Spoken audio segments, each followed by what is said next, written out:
Here we are, 2021. Last year was crazy, right? And so far, so is this year. A lot of negative stuff happened in 2020, so today I want to look at the good. Last year, a lot of great albums came out, and in this video, I'll be giving my top 50 list.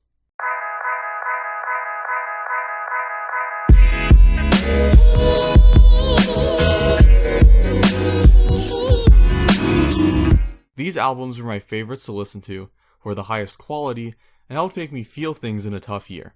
Also, I just want to make sure you guys know this is my opinion. I'm not proclaiming that these are the best albums, and I'm not saying that any other opinion is wrong. In addition, I'm not a professional music critic, so you might not agree with what I have to say.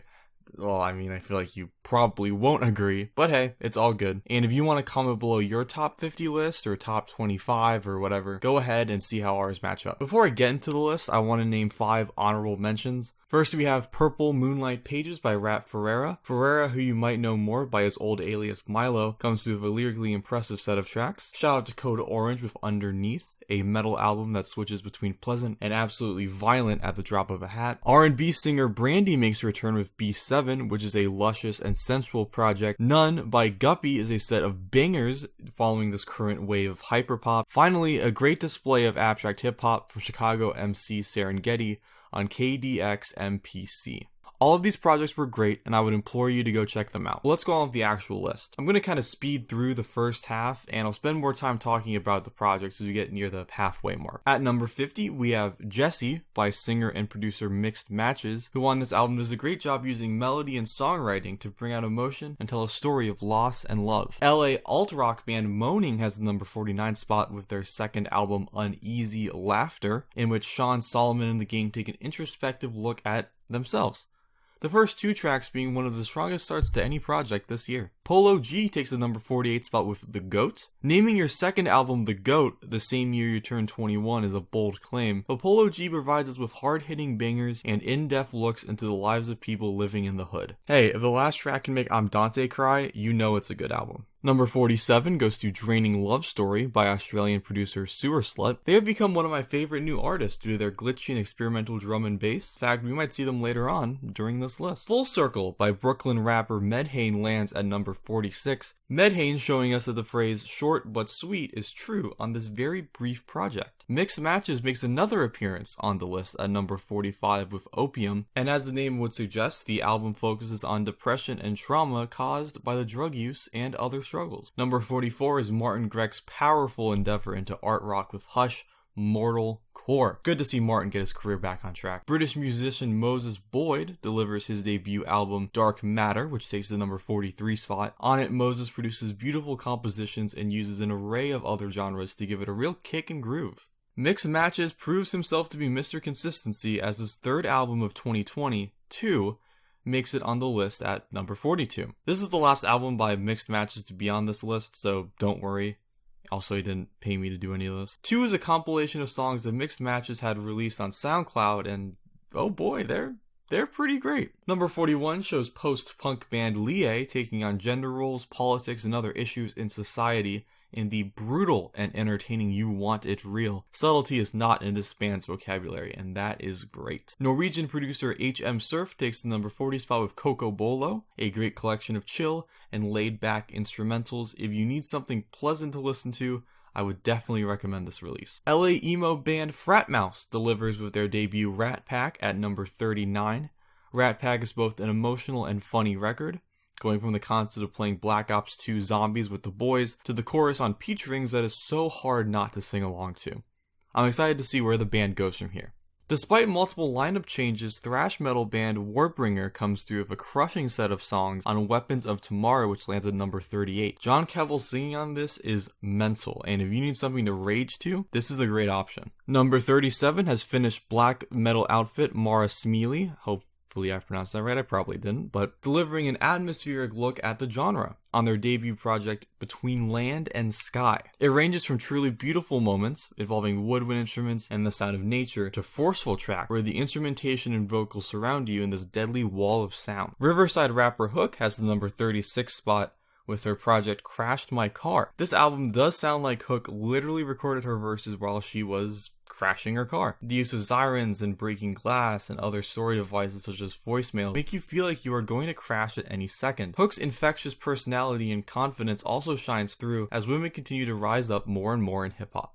Metalcore supergroup N's debut, Splinters from an Ever-Changing Face, is at number 35. Splinters is an explosive and aggressive album that its focus on pain might leave you feeling in pain by the end of it. 2020 was definitely the best year to release this project, and I hope N stays together and sees how far they can push this sound. Beneath, the second album by Virginian screamo band Infiniti, lands at number 34. Beneath combines the loud, abrasive vocals of frontman Daniel Coast with bleak instrumentals to create one of the genre's most vital releases during its comeback. The ambient instrumental tracks are eerie and provide a good sense of world building for where Infant Island wants to take you. Number 33 has Moscow duo Ice Peak, using dark, brooding beats, brazen lyrics, and impressive vocal performances to deliver one of the best political projects of the year with Do Svedania. I didn't pronounce that right, but it's all good. Or Goodbye in English. In 2018, Ice Peak had multiple shows cancelled by law enforcement and were even detained for no foreseeable reason. 2 years later, Ice Peak released an intense criticism of those in power,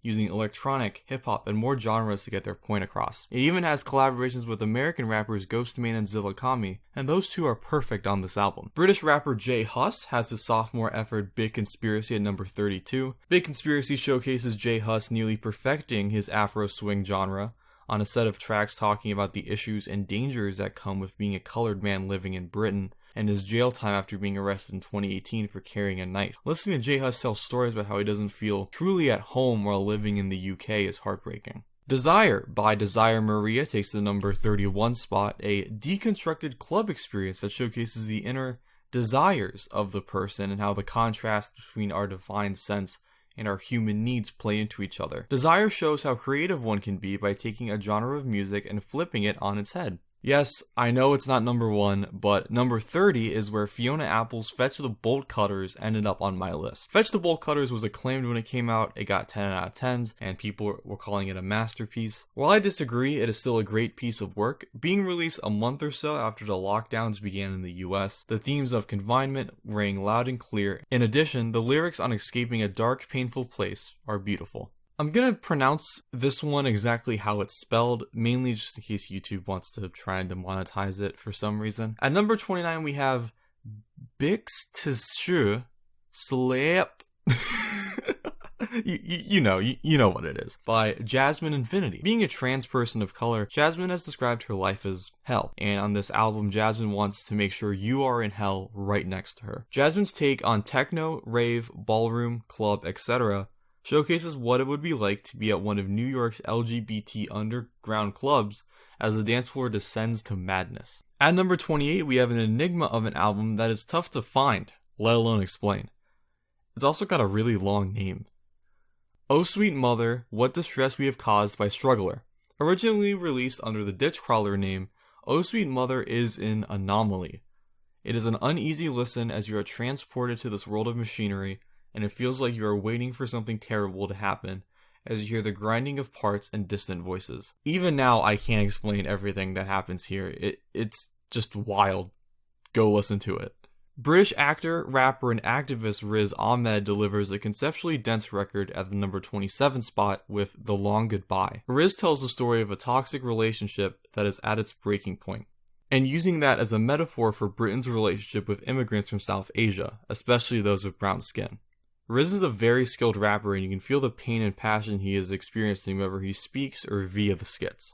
Hyperpop super duo Food House's self-titled debut hits the list at number 26.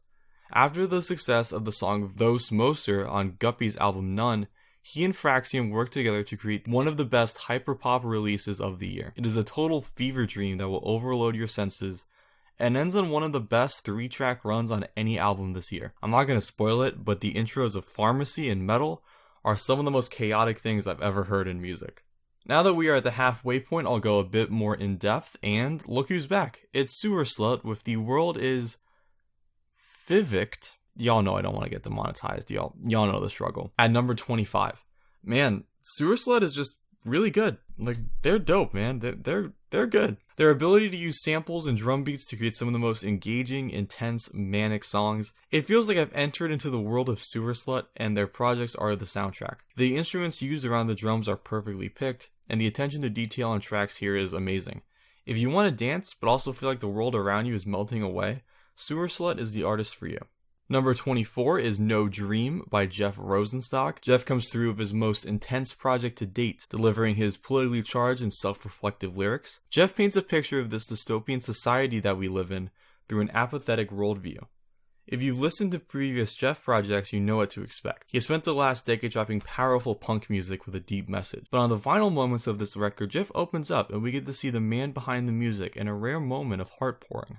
Chicago MC Serengeti gets onto the list at number 23 with The Gentle Fall, a rap project that sees Serengeti rapping over his guitar. No joke, the guitar is pretty much the only instrument featured on this album. This record feels like you and a group of friends are hanging out together at a campfire, and one of them is telling stories using song.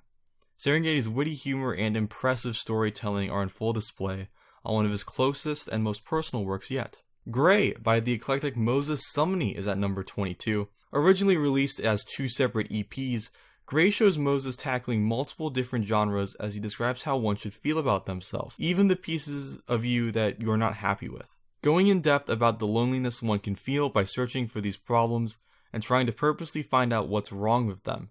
Of course, I can't talk about a Moses Sumney project and not bring up the man's voice. Moses has one of the best voices I've heard in recent memory. It is evocative, and his range, man, Dude can sing. Add to the fact that Moses worked with a lot of great musicians, and you got yourself a little gem right here. At number 21 is a very exciting debut from the queen, Flo Milli, with Ho, Why Is You Here? Flo Milli's confidence, humor, and technical skill are on full display on this mixtape. Her flow is very impressive for a 20-year-old on her very first project. Ultimately, this tape is just really fun. It's extremely cathartic to rap along as Flo flexes and goes from mad bangers to tracks with soul samples. Ho, Why Is You Here is just one of the many great projects that female rappers have released this year. Her, Megan Thee Stallion, and a couple other artists later on are the future of hip-hop, and I am here for it. Rappers and producers Poetic and Damu the Fudgemunk are at number 20 with Moment of Change. If you want a classic boom bap project, this is a pretty great one to check out. Damu's jazzy production mixed with Raw's lethal flow and fresh lyrical ability is amazing to listen to. The great rap collective Griselda makes an appearance at number 19 with member Benny the Butcher's second album, Burden of Proof.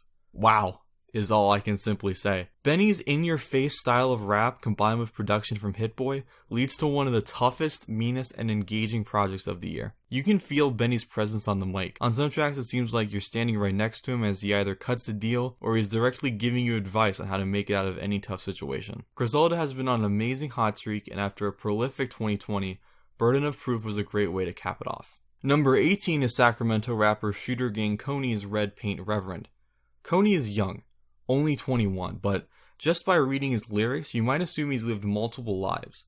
Coney talks about the violence and incarceration that comes with the gang life, and the struggles of when personal feelings get involved. The song A Sinner's Story might be Coney's masterpiece, a sobering tale of the trials and tribulations that come with being a gang member.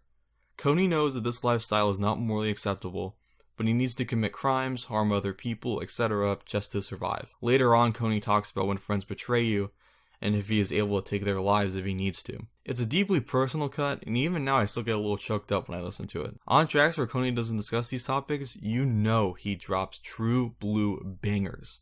At number 17, Finnish producer Sasu Rapati makes a return to the Vladislav Delay name with the noise record Raka. After selling his equipment and fleeing to the Arctic, Rapati almost gave up music entirely, until the tough living conditions inspired him to translate that experience into music. And oh boy did he do a great job. The sounds on Raka do transport you to a world where everything around you is extremely dangerous and is out to kill you. The drum work on this record is intense to say the least.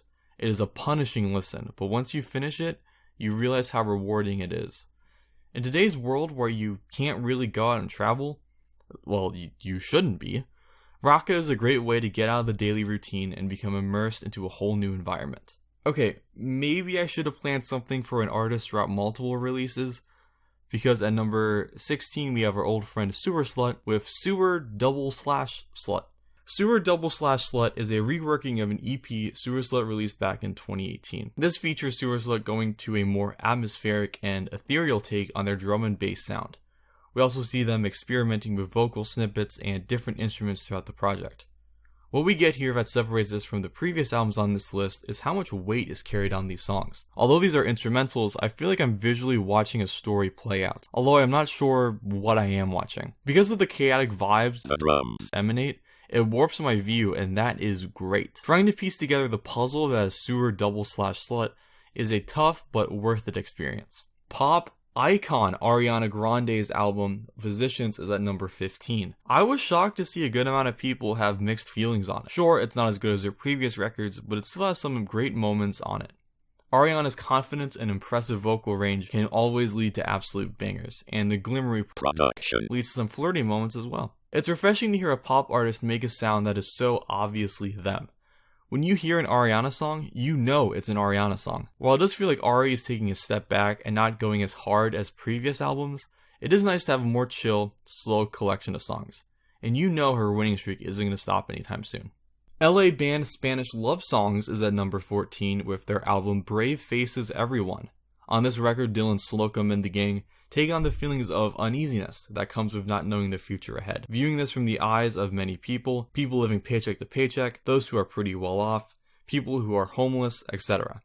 In today's world, it feels easy to fall into a 24-hour cycle of awful news, depressing thoughts, and more. On Brave Faces Everyone, this idea is expressed brilliantly in the lyrics, which are the best of any Spanish Love Songs album so far. The outgoing vocal performance from Dylan makes this album even more powerful.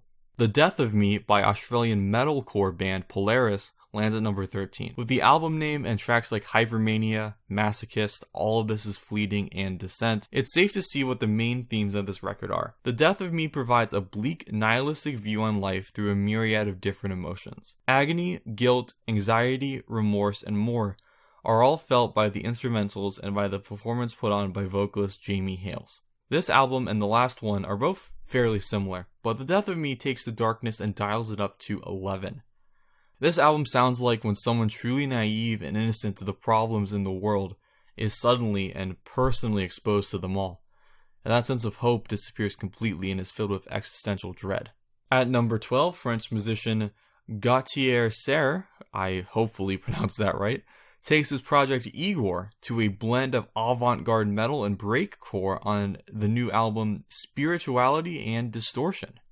This album is just bizarre. Name a genre of music and odds are it is incorporated somewhere on this album. Sometimes you're at a wild death metal concert.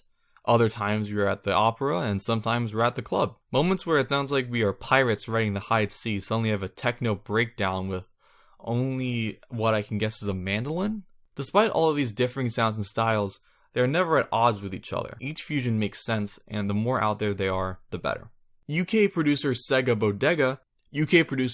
Bodega takes his feelings of weakness and disguises them in club soundscapes on our final album spot before the top 10 with number 11's Salvador. After producing for multiple other artists, Sega Bodega delivers his debut using his own vocals for the first time, and it's pretty good. Released on Valentine's Day, Sega tackles the complexities of masculinity when it comes to relationships, self-image, alcohol dependency, and life and death. Combining the club instrumentals he's known for with an R&B crooning style of singing, Sega creates a perfect experience to cry in the club to. Alright, top 10 time, let's go. The 10th best album of 2020 is Scramblers by techno producer Container. Ren Schofield has been dropping forward-thinking and aggressive music for the past decade, and on this new album, he delivers some mad bangers. It is hard not to feel energy pulsing through your veins as you listen along as Schofield makes some risky decisions that ultimately pay off. It's a raw, grimy experience, and if you can find one instrument or sample that doesn't have distortion on it, you must have some of the best ears on the planet. Songs feel like they are at odds with themselves and might implode at any moment. I know that industrial techno is not a genre that most people would want to listen to, but definitely check this out if you want a fierce and pounding set of tracks. Number 9 has veteran Detroit producer Apollo Brown and up-and-coming Buffalo rapper Che Noir on As God Intended. If we were talking about the best new rappers out right now, Che Noir definitely has to be up there. Her storytelling on this record is very impressive. I can picture the settings and am engrossed in the tales that Che tells. Her witty lyricism also had me pausing multiple times just so I can take a breath and comprehend the mad wisdom she just said. I'm not going to spoil it, but the track 12 Hours might be one of the best storytelling rap songs in a while. The ultimate thing to gain from this record, though, is how dangerous she is. Multiple lines of violence are scattered across this album, and she definitely has a tough presence. Maybe Griselda should hit her up. Apollo Brown's production complements Che's performance exquisitely well, and I can't wait to see Che blow up in the next couple of years. Spoiler alert, for the next couple albums we are headed out of the country. Thought it would be fun to travel figuratively, because in real life, we kinda can't. At number 8, we are headed to Japan to listen to TK's album, Sainu. TK is the lead singer of Ling Tosite Segure. If that name sounds familiar, that's because he did the opening theme Unravel for the hit anime series Tokyo Ghoul. So based on that, I mean, it should be obvious why this album is up here. I don't think I need to give any further evidence. Alright, so number 7, we have Nav with Good Intent. Oh, just kidding.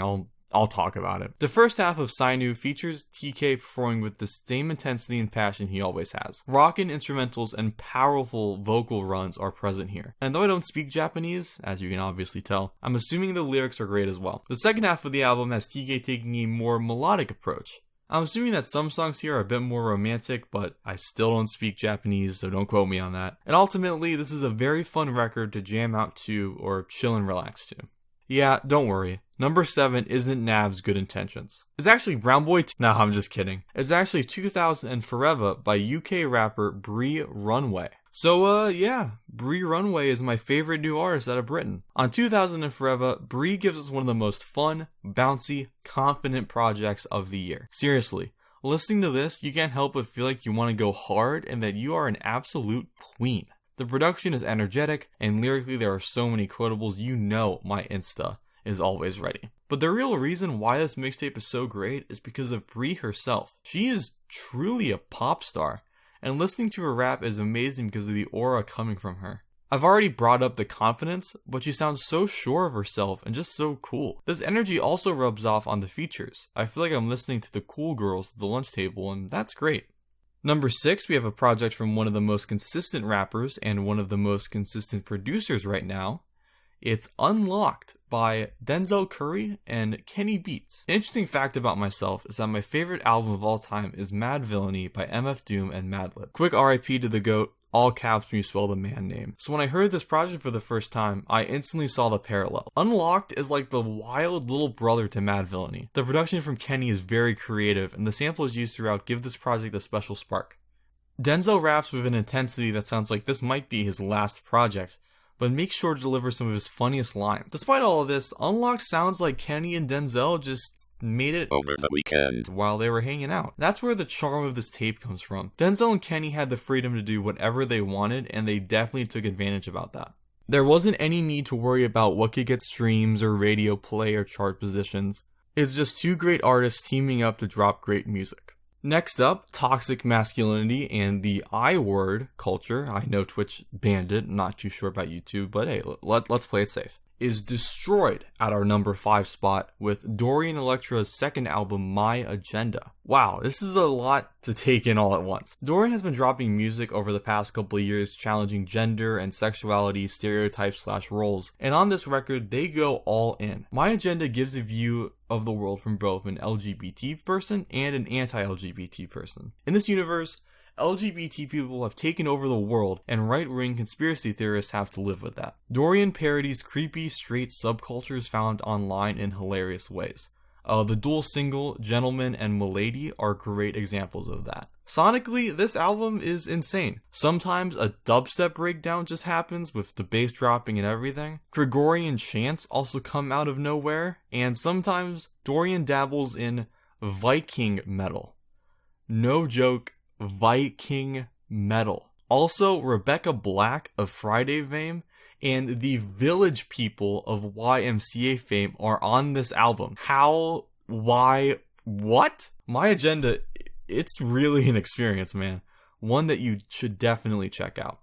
After talking about an album where LGBT people take over the world, let's talk about where a marriage fails over designer shoes and how an old man becomes part of the fashion reselling industry. At number 4, we have Ajai by Serengeti and Kenny Segal. If you followed Serengeti's music, you know what's coming up. Serengeti thrives when writing story-based rap songs, and I don't mean a personal story. I mean a full-fledged cinematic universe type story. He writes in such detail that if you miss one line, you missed out on an important piece of characterization. The story of Ajai is split into 2 parts. The first half being about the titular character, and the second about a common character Serengeti plays, Kenny Dennis. Ajai is a young Indian man who loves fashion, especially shoes, and he always talks about them, trying to win them in online lotteries, etc. This love negatively impacts his life, as he embarrasses his hard-working wife amongst her peers. There's one point at a Congress dinner where one of his wife's colleagues explains to Ajai how they are working to help make Medicaid more accessible. Ajai responds by pulling out his phone, showing the man a photo of a pair of designer shoes, and asking him if he's ever won a shoe lottery. Ajai also ditches his wife on their vacation to buy some shoes off of a man's feet, and causes them to almost miss an important flight by taking too much time to get ready in the bathroom. At the halfway point, we switch to Kenny Dennis' side. Kenny is a retired 57-year-old white rapper with a thick Chicago accent. Seeing how Serengeti can easily switch characters and so convincingly is impressive. Earlier in the album, an order that was meant to go to Ajai got delivered to the wrong address, and the person who received it was Kenny. Kenny soon quits his job at the breakfast truck and begins buying and reselling clothes and shoes. As Serengeti builds this impressive world around us, Kenny Segal is able to tie these 2 stories together with his insane production skills. Alright boys, so 2021 so far had some scary moments, so why not talk about a scary album? Number 3 is Visions of Bodies Being Burned by Clipping. Last year Clipping released There Existed an Addiction to Blood, a creepy, sadistic album, and they had enough material left over to make another one. And I am so glad they did. Visions of Bodies Being Burned is an abrasive listen that has some very eerie moments. You will genuinely feel like you are in danger at some points. There are moments in the production, be it odd time signatures, random ambiance, or distortion that trigger the sense of anxiety in you. Sometimes it's something small, or it's literally a track of a dark ambient piece by Yoko Ono over the sounds of nature.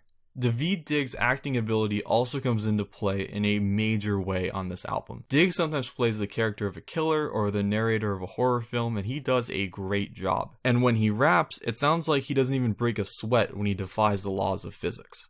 Major props go to the producers William Hudson and Jonathan Snipes, as you can tell they went all out to creep out those who listen to it.